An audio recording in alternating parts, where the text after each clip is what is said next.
안녕하세요. 어르신들의 모든 것입니다. 혹시 이런 경험 있으셨나요?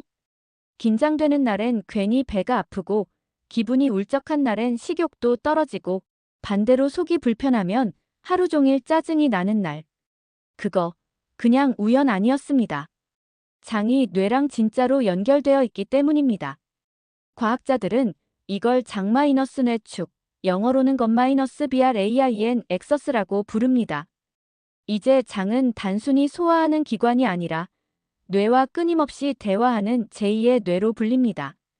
실제로는 뇌보다 먼저 생긴 가장 오래된 뇌라고 불러도 과언이 아닙니다.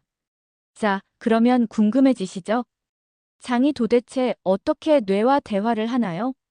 그 핵심은 바로 미주신경입니다. 길이만 10m에 달하는 이 신경은 뇌에서 시작해 폐, 심장, 간, 그리고 장까지 연결되는 고속도로 같은 신경입니다. 이 미주신경을 통해 장은 실시간으로 뇌와 신호를 주고받습니다. 그러니까 장에서 무언가 이상이 생기면 그 신호가 곧장 뇌로 올라가고, 반대로 스트레스를 받으면 그게 장에 그대로 전달됩니다. 그래서 어떤 날은 불안해서 식욕이 뚝 떨어지고, 또 어떤 날은 긴장한 채 화장실만 들락날락하게 되는 겁니다.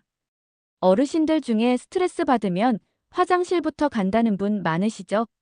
그게 단순히 심리적 현상이 아니라 의학적으로 입증된 생리적 반응입니다. 장과 뇌는 진짜로 대화를 하고 있으니까요. 자, 또 하나 놀라운 사실. 우울증 치료제로 알려진 세로토닌. 이게 사실 95%가 뇌가 아니라 장에서 만들어집니다.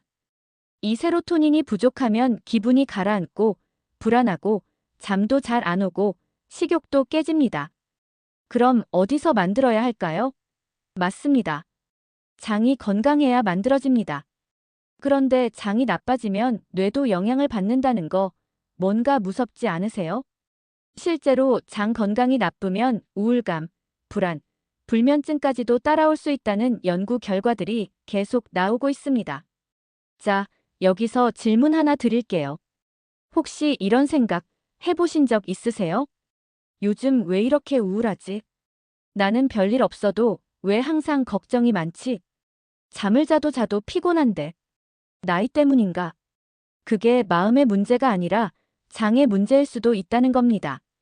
실제로 요즘 뇌과학계에서는 장내 미생물들이 만드는 물질이 뇌를 조절할 수 있다고 보고 있습니다. 심지어 치매 같은 뇌 질환조차 그 시작이 장일 수 있다는 가설이 점점 힘을 얻고 있어요.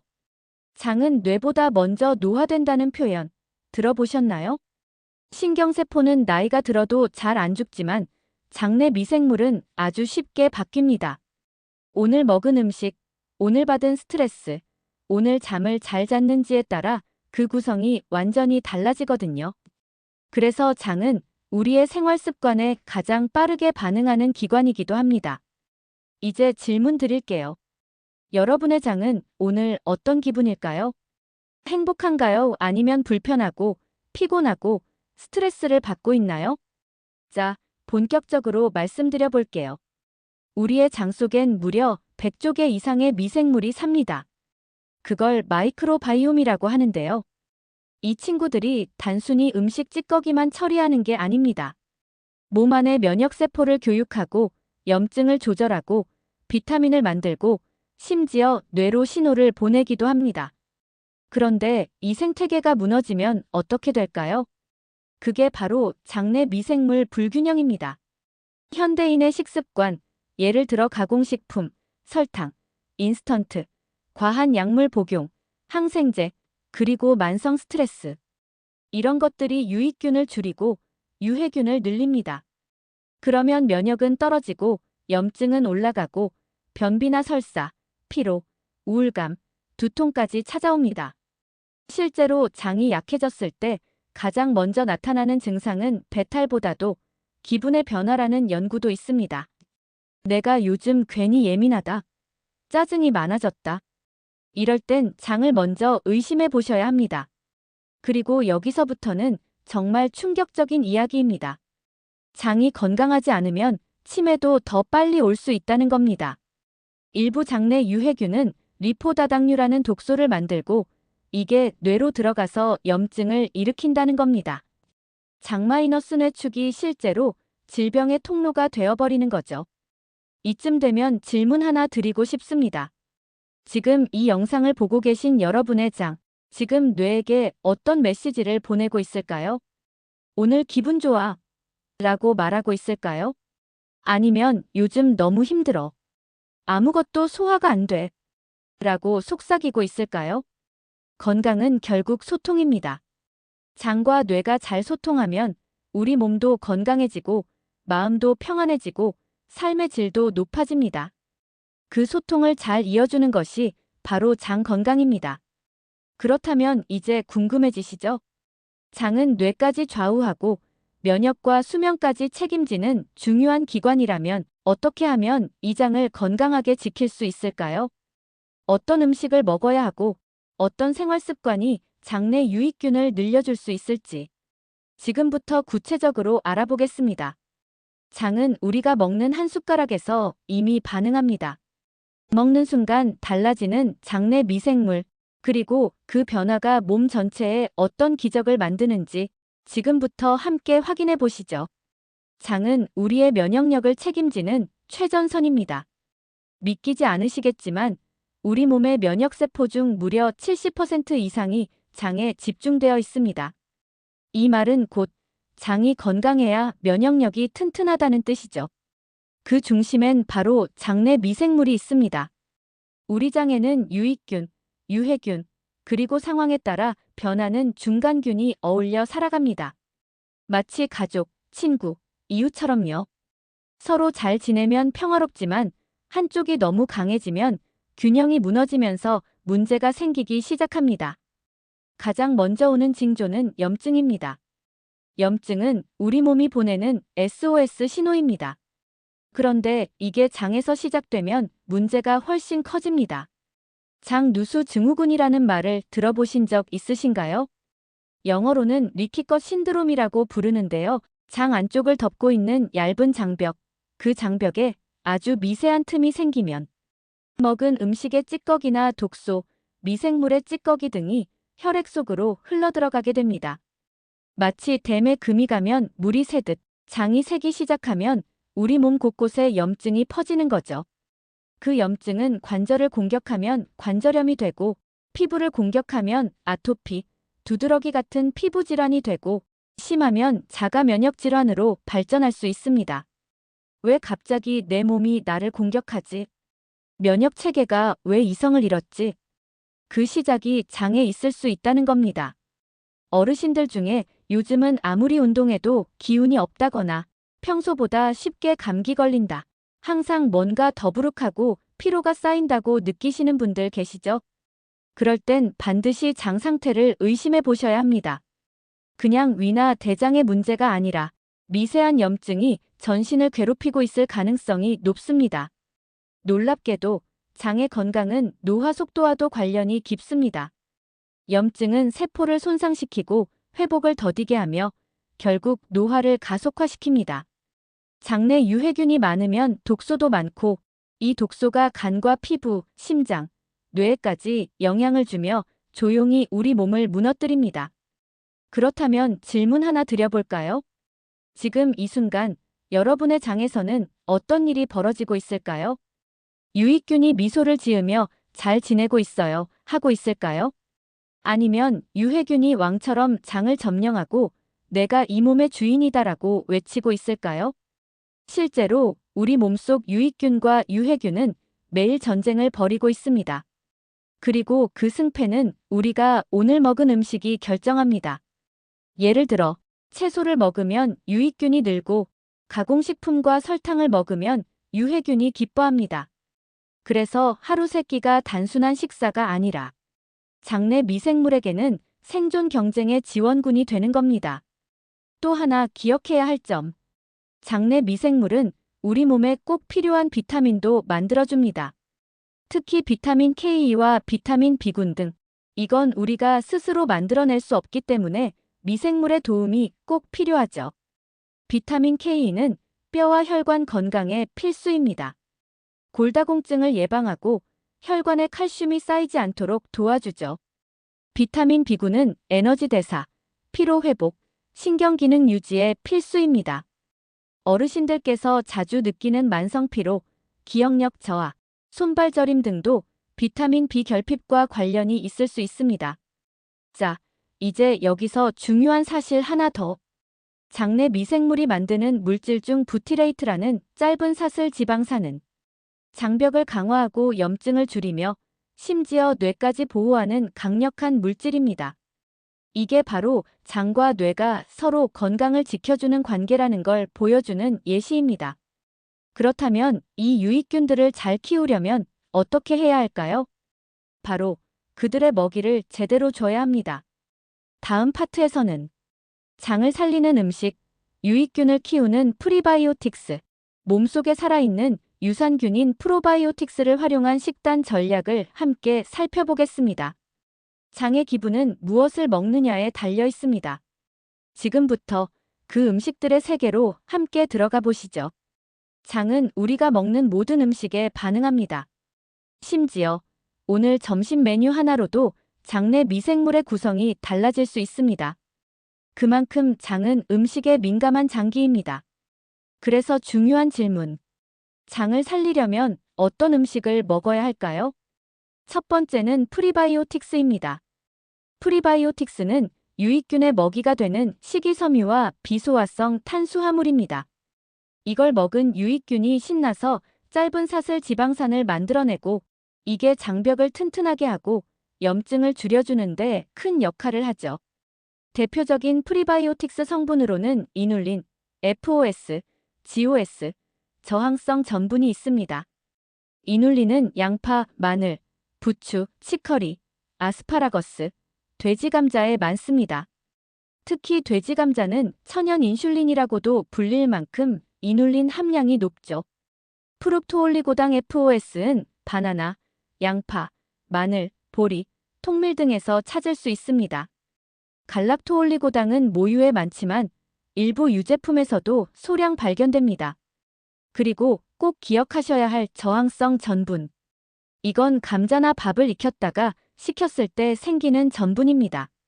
녹색 바나나, 차가운 고구마, 현미밥, 귀리 같은 곡류에도 풍부하죠.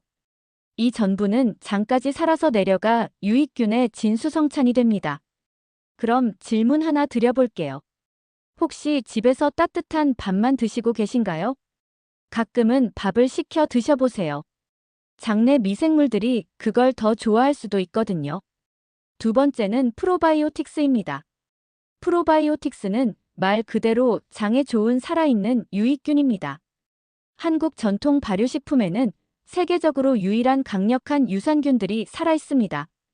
김치, 된장, 고추장, 청국장 같은 발효식품에는 락토바실러스, 비피더스균 외에도 젓갈균처럼 서구식 프로바이오틱스에선 보기 힘든 강한 균주가 많습니다. 요구르트도 좋은 선택이지만 무가당 플레인 제품으로 가능한 한 다양한 균주가 섞인 제품을 고르는 것이 중요합니다. 케피어는 요구르트보다 훨씬 다양한 유산균과 효모가 들어있고 우유를 소화하기 어려운 분들에게도 좋은 대안이 될 수 있습니다. 콤부차, 사우어크라우트, 식초에 절인 채소들도 프로바이오틱스가 살아있는 발효식품입니다. 여기서 잠깐 또 하나 짚고 넘어갈 점이 있습니다. 매일 같은 유산균만 먹는 건 효과가 떨어질 수 있습니다. 왜냐하면 장내 유익균도 다양성을 좋아하기 때문입니다. 이런 건 어떨까요? 월요일엔 김치, 화요일엔 요구르트, 수요일엔 된장국, 목요일엔 청국장, 금요일엔 콤부차 한 컵. 매일 다양한 발효식품을 섭취하면서 장에 새로운 친구들을 데려다주는 거죠. 또 하나 유산균 보충제를 드시는 분들도 계실 텐데요. 이럴 땐 CFU수가 높은 제품, 다양한 균주가 혼합된 제품, 장까지 살아서 도달하는 캡슐 구조인지 확인하셔야 효과를 제대로 볼 수 있습니다. 세 번째는 폴리페놀과 오메가3입니다. 폴리페놀은 항산화 물질로 장내 유익균을 늘리고 유해균을 억제하는 프리바이오틱스 역할도 합니다.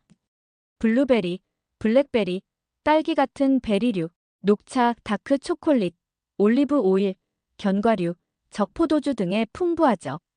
오메가3는 염증을 억제하고 장벽을 강화하는 데 중요한 역할을 합니다.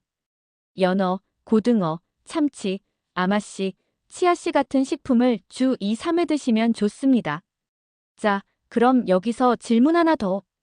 이 중에서 오늘 식단에 포함된 음식이 몇 가지나 있었나요? 만약 하나도 없었다면 내장은 오늘 조금 실망했을 수도 있습니다. 하지만 괜찮습니다. 지금부터 바꾸면 됩니다. 복잡하게 생각하지 마세요. 이런 식단 전략은 매일 한 끼만 바꿔도 큰 변화가 시작됩니다. 예를 들어, 아침에 플레인 요거트에 베리와 견과류, 점심엔 현미밥과 된장국, 저녁엔 구운 연어와 올리브 오일 뿌린 채소 샐러드. 이렇게만 해도 장내 미생물은 박수를 칠 겁니다. 그리고 꼭 기억하세요. 장이 좋아하는 식단은 결국 우리 몸 전체가 좋아하는 식단입니다. 건강은 식사에서 시작되지만 습관에서 완성됩니다. 장은 음식만으로 지켜지는 기관이 아닙니다.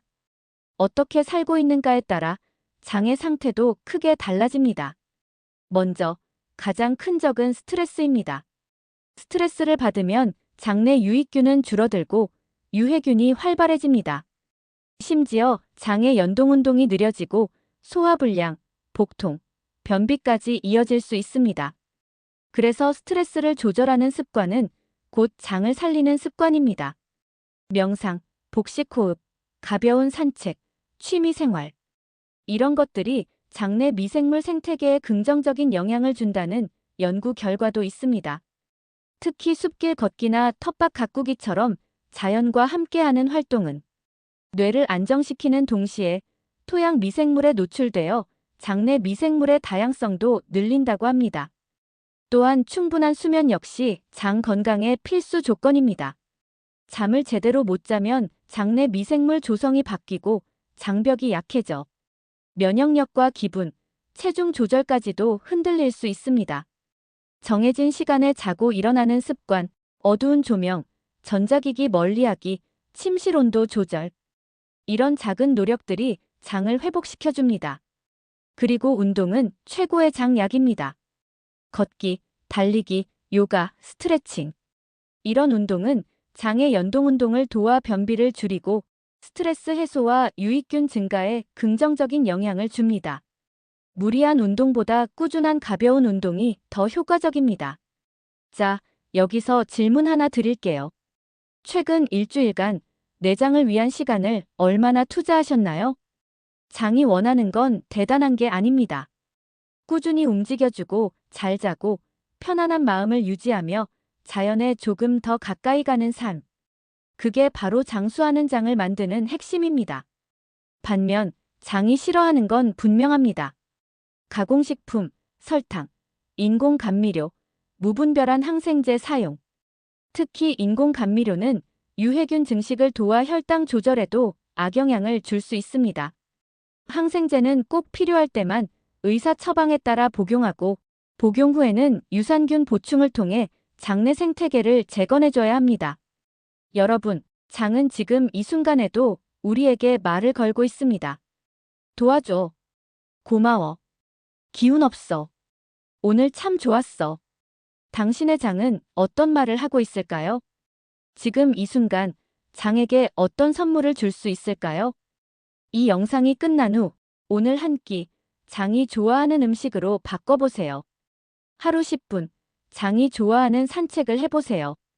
잠들기 전 장이 편안해질 수 있도록 마음을 다독여 보세요. 장은 단순한 소화기관이 아닙니다. 당신의 수명, 기분, 정신, 뇌, 면역, 미래를 결정짓는 제2의 뇌입니다. 건강한 장은 결국 건강한 나를 만듭니다. 그리고 여기서 끝이 아닙니다. 다음 영상에서는 장수 비결 5탄으로 장수하는 사람들의 관계 기술을 다룹니다. 요즘 대화할 사람이 없다. 전화도 줄고 찾아오는 사람도 없다. 이런 마음, 많은 어르신들이 느끼고 계시죠?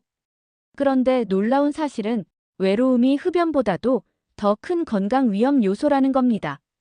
일본 오키나와의 모아이 공동체 미국 로마린다 지역의 교류 모임처럼 함께 사는 방식을 선택한 사람들이 더 오래, 더 건강하게 산다는 연구 결과가 있습니다.